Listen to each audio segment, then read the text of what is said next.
So I want to talk about your the process of making the Zynga games, right? You were the senior vice president of the firm, so you probably know all the process. So what was the process like? So right now, I think lean startups, all kind of process or kind of popular in the venture world. Maybe it's a little bit old concept, but I think it's still popular. So at the time when you were making game, how was it like? You think like, maybe the college student like poker. Okay, let's make like poker for this amount of users and then see the market reaction and then maybe reflect some feedback from the users. What was it like?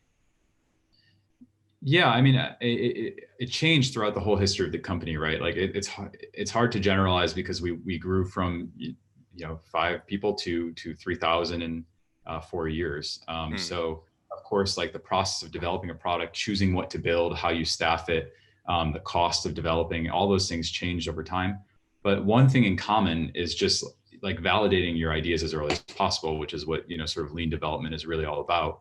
Hmm. Um, what I would say is like in game development, that's particularly challenging, and it's a great sort of muscle memory to be able to build over time. Is this whole idea of like fun is a very subjective feeling, and and if you're building True. like a SaaS product, you have a sort of set of features that your clients want, and maybe somebody Right. tells you, "Give me this feature, I'm willing to pay this much for it," Mm. and maybe they'll even give you that in a contract before you build the feature. Whereas in a game, no one will give you any guarantees of how they'll respond before you build something.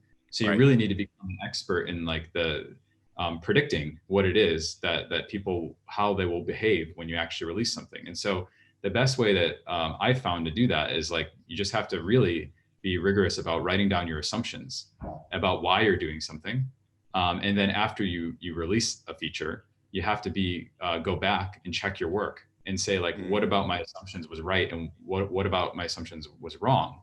And it's not really like an exercise to sort of beat yourself up and say like look, I got everything wrong. It's more Right. like where was I wrong and by how much. And so one thing you can do is to write out your assumptions in detail, like the math of your assumptions. Right. i have I have 10 users, and if I make this feature, what percent of my users will use this feature? And then if they use this feature, like how will their behavior change, or what will they generate as a result of using this feature? Will it be more engagement? Will it be more retention? And if you can make those predictions, and you walk through all the different numbers that you got to through the end of the funnel, then when you release it, you can go back and see where you're wrong. And then the next time you go and build a feature, well, if you thought 50% of people would use this feature and it was a button in this corner, well, then maybe next time, like you can go back and reference that data and try to understand how many people go and click something that's there. And you start to build this muscle memory of like, instead of just saying this Mm. feels good and I want to do it, and you don't learn anything because you're not really like picking apart where it went wrong.